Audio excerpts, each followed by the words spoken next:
Busy ka rin ba katulad ko? Narito ang solution para makapag-stock ka po ng mayaman sa protina na pagkain ang embutido.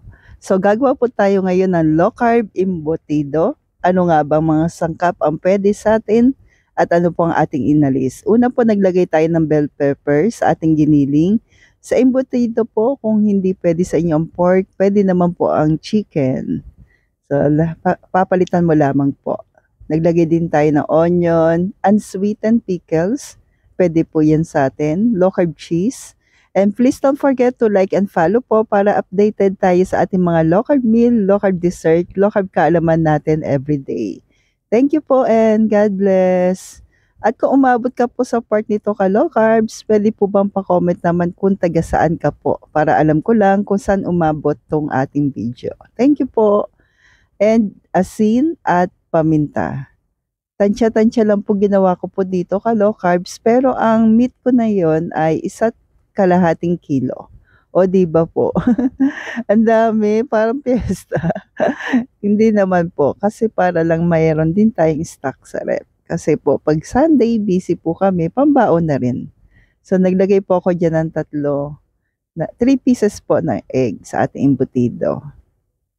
Then, imimix lang po natin. By the way, nag-add pa po ko dito ng cheese dahil mahilig kami sa cheese. And dahil ang cheese po naman ay minsan lang din naman po. Kasi nasa caution list din siya. So, mix well. Low carbs.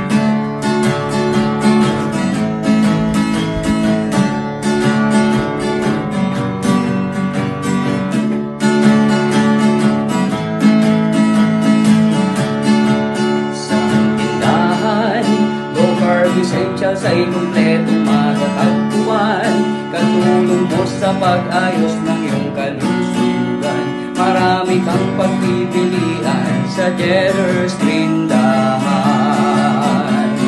Baking essentials, condiments, nuts and seeds, healthy oils, coconut products, superfoods, herbs and spices, low-carb breads, kakanin, at may sugar-free ulam pa.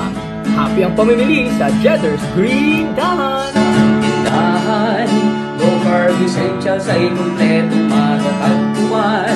Katulong mo sa pag-ayos ng iyong kalusugan. Marami kang pagpipilian sa Jetter's Green